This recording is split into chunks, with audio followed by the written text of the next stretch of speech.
Salam sejahtera buat kita semua, salam sehat dan salam budi luhur.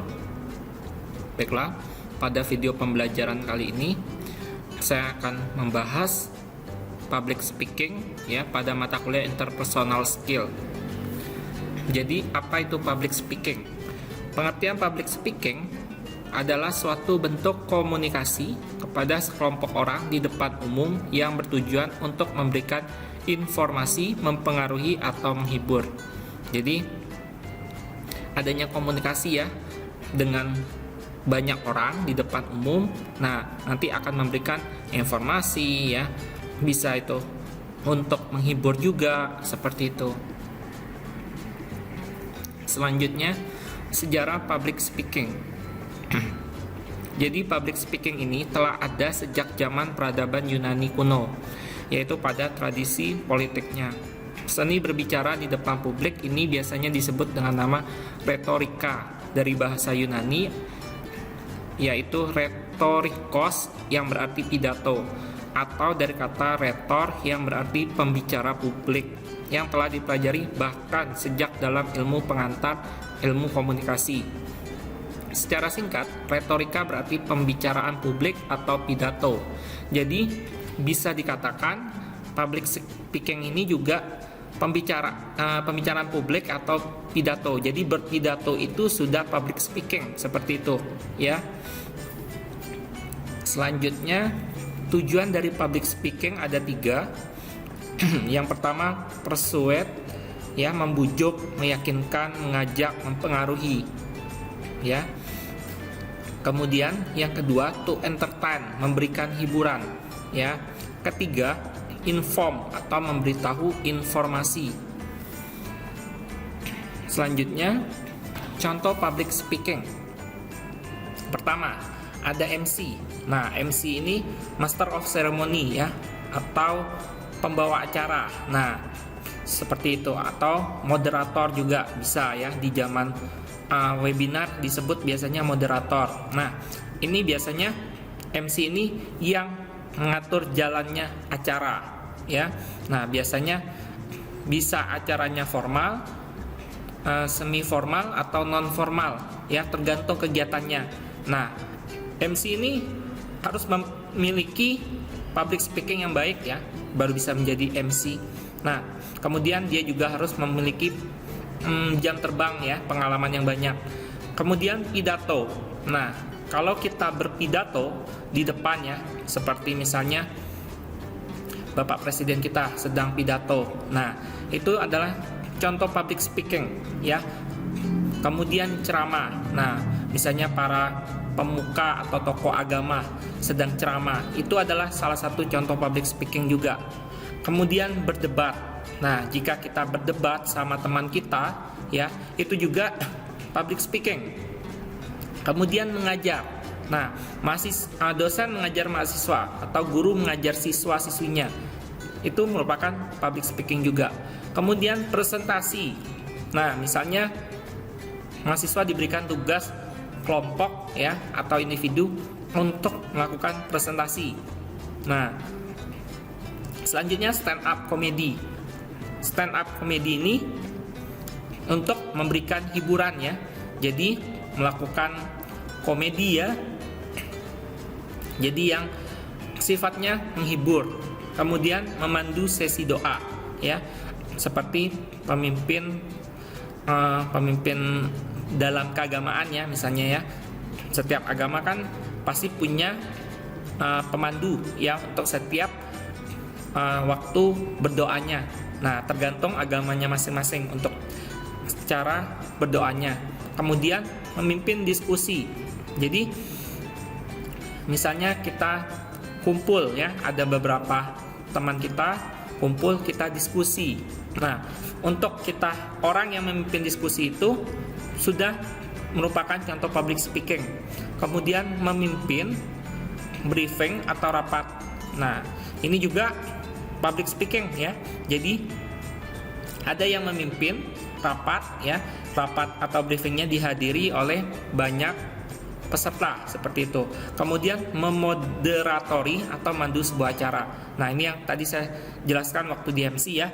Nah, kalau memoderator biasanya pada kegiatan webinar ya, baik itu kalau yang workshop tatap muka juga biasanya ada moderatornya.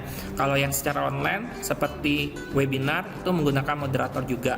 Jadi dia yang memandu sebuah acara untuk kegiatan workshop atau webinar. Kemudian proses public speaking. Yang pertama, proses persiapan.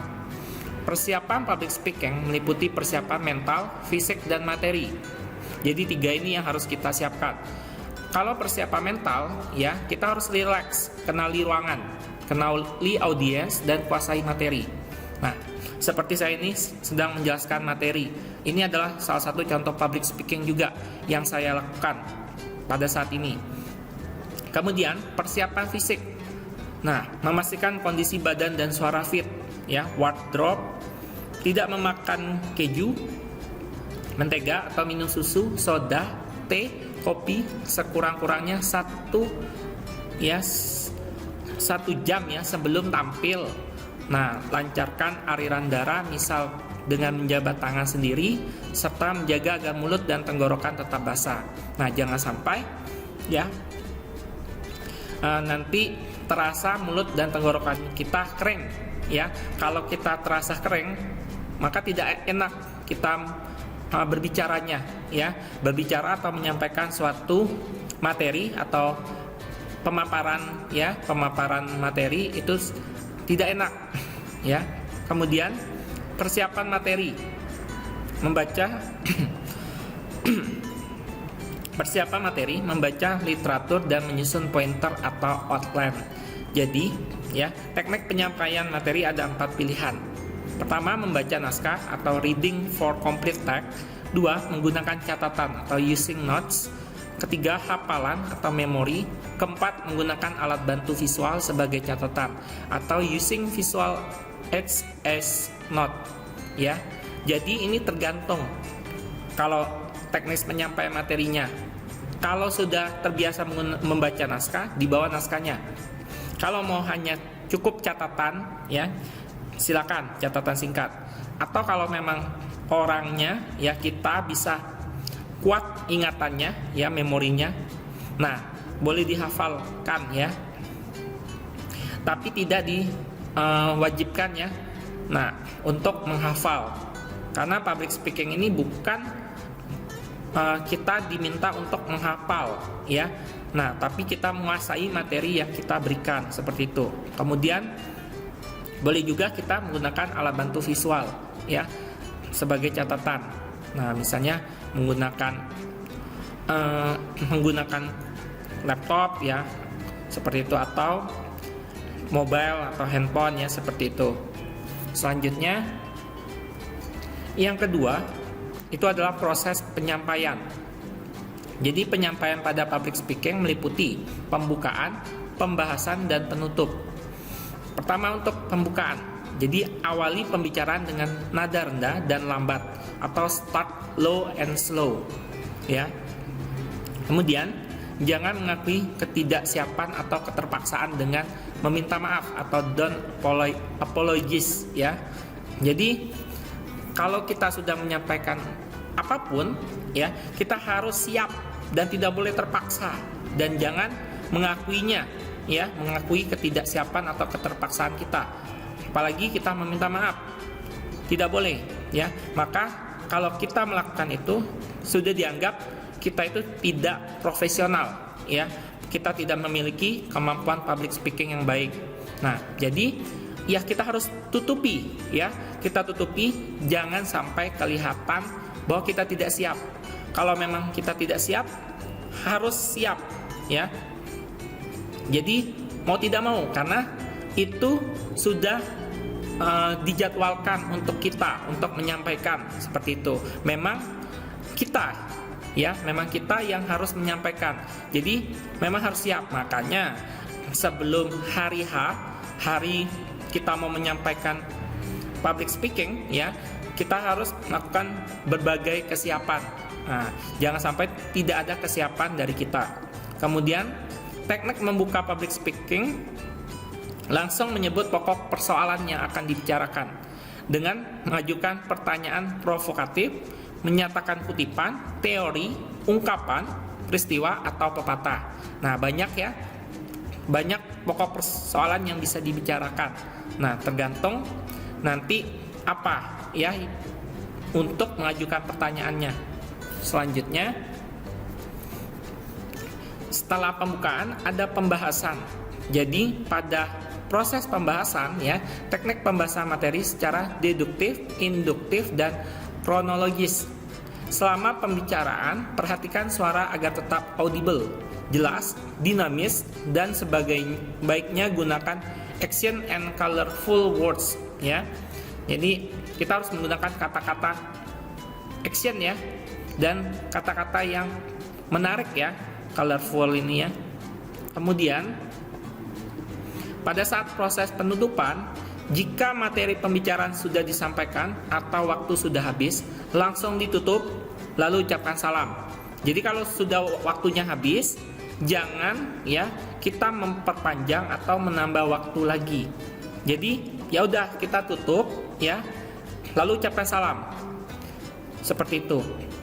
Nah, karena kan kita public speaking itu kita juga harus mengatur waktu ya, waktu, speed juga. Jadi waktu yang diberikan untuk kita menyampaikan materi, kemudian speed, kecepatan kita untuk menyampaikan materi tersebut supaya pas kecepatan kita sesuai dengan waktu yang kita miliki. Kemudian teknik penutupan dengan menyimpulkan ya menyimpulkan, menyatakan kembali gagasan utama dengan kalimat berbeda. Kemudian mendorong audiens ya, audiens ini peserta untuk bertindak ya, appeal for action. Nah, kemudian kutipan saja ya, kitab suci, peribahasa atau ucapan ahli, memuji kalayak. Nah, jadi kita dorong audiensnya supaya bertindak, salah satunya seperti ini ya. Oke. Kemudian masalah dalam public speaking. Jadi ada juga masalahnya. Yang pertama, nervous atau kecemasan. Nah, contohnya gugup, gemetar, berkeringat dingin, gagap, tegang, sakit perut, salah tingkah, demam panggung. Ini yang banyak ya, yang biasa terjadi pertama kali orang yang melakukan public speaking. Misalnya, orang yang pertama kali presentasi di depan kelas waktu kuliah misalnya, pasti dia akan nervous atau kecemasan kalau dia belum pernah berbicara di depan umum. Nah, jadi sebenarnya untuk melatih nervous atau kecemasan ini ya dari terjun di lapangannya, jam terbang ya. Semakin banyak pengalaman kita berbicara di depan umum ya, di depan banyak orang, maka kita akan memiliki kepercayaan diri ya, pede. Kemudian kecemasan atau nervous itu akan hilang karena kita sudah terbiasa ya. Kedua, kurangnya pemahaman teknik public speaking. Jadi tidak paham bagaimana untuk melakukan public speaking ya, bagaimana tekniknya ya. Kemudian ketiga, kurangnya penguasaan materi. Nah, biasanya ya kalau kita tidak menguasai materi, kita harus belajar dulu ya sebelum hari H kita mau menyampaikan materi tersebut ya pada saat public speaking. Jadi pelajari materi yang mau kita sampaikan sampai kita sendiri paham. Kalau masih belum paham ya kita harus gali, pelajari ya apa yang kita tidak mengerti ya, kita cari tahu ya. Kan sekarang dunia digital, kita bisa belajar lewat internet ya, kapanpun dan dimanapun. Kita tinggal searching di Google apa yang mau kita cari, kita bisa pelajari ya. Oke. Selanjutnya, cara mengatasi masalah public speaking. Nah, ini ada beberapa cara mengatasi ya. Pertama, mempersiapkan dan melakukan latihan. Nah, ini jangan pernah tidak mempersiapkan atau melakukan latihan ya. Langsung misalnya kita mau ngisi materi pada webinar, langsung aja tanpa mempersiapkan atau melakukan latihan. Jangan, nanti kalau nggak ada persiapan dan melakukan latihan, pasti banyak kita melakukan kesalahan ya pada saat hari hanya. Kedua, mencari pengalaman. Jadi semakin sering kita melakukan public speaking, berbicara di depan umum, ya, baik itu mengisi materi atau pembawa acara dan lain-lain, maka pengalaman yang kita dapat itu dapat mengatasi tadi masalah public speaking. Jadi kecemasan tadi akan hilang kalau kita sudah memiliki banyak pengalaman. Ketiga, melakukan kegiatan fisik, ya. Nah, keempat, menganggap demam panggung adalah hal yang wajar. Ya, demam panggung ini hal yang wajar. Bisa setiap orang merasakan demam panggung waktu pertama kali dia berbicara di depan umum, ya. Waktu dia pertama kali melakukan public speaking, ya, karena dia tidak terbiasa. Nah, dia belum tahu situasi, ya, situasi, kemudian orang-orang yang mengikuti kegiatan tersebut, ya, yang bersama dia, seperti itu. Kemudian yang kelima, visualisasikan, ya. Keenam, berfokus pada relaksasi. Jadi kita harus fokus juga, ya. Ketujuh, melepas ketegangan. Jadi kalau kita memang tegang, ya kita lepaskan ketegangan itu, ya. Jangan sampai gara-gara ketegangan itu, nah, mengganggu fokus kita, ya. Jadi kita blank seperti itu. Jadi kita sudah memahami materinya, karena kita cemas, gugup, ya, kita tidak fokus, kemudian kita tegang, maka semuanya akan blank, kosong, ya. Apa yang sudah kita pahami, jadi kita lupa atau kita bingung, ya, mau menjelaskan apa ini, seperti itu. Kedelapan, kontak mata. Kontak mata ini yang paling penting, ya. Jadi kalau kita melakukan public speaking, kontak matanya jangan kemana-mana. Lihatlah audiens kita, peserta kita, ya. Jangan melihat matanya ke atas atau ke bawah. Nah, itu tidak boleh. Tapi lihatlah audiens kita, ya. Kalau kita sudah biasa melihat mata peserta atau audiens kita, ya, maka kita biasa untuk menyampaikan materi apapun, seperti itu, karena sudah terbiasa. Kalau seandainya kita tidak terbiasa, pasti kita tidak berani, ya, melihat kontak matanya. Kita akan merasa gugup, nervous, seperti itu. Nah, jadi biasakan untuk melihat kontak matanya supaya terbiasa, ya. Kalau sudah terbiasa, kita akan lancar dengan sendirinya untuk menyampaikan suatu materi atau menyampaikan apapun. Oke, ini saja, ya, materi pada video pembelajaran kali ini. Semoga bermanfaat untuk kita semua. Sampai ketemu pada video pembelajaran berikutnya. Saya akhiri, terima kasih, salam sehat, salam sejahtera, dan salam budi luhur.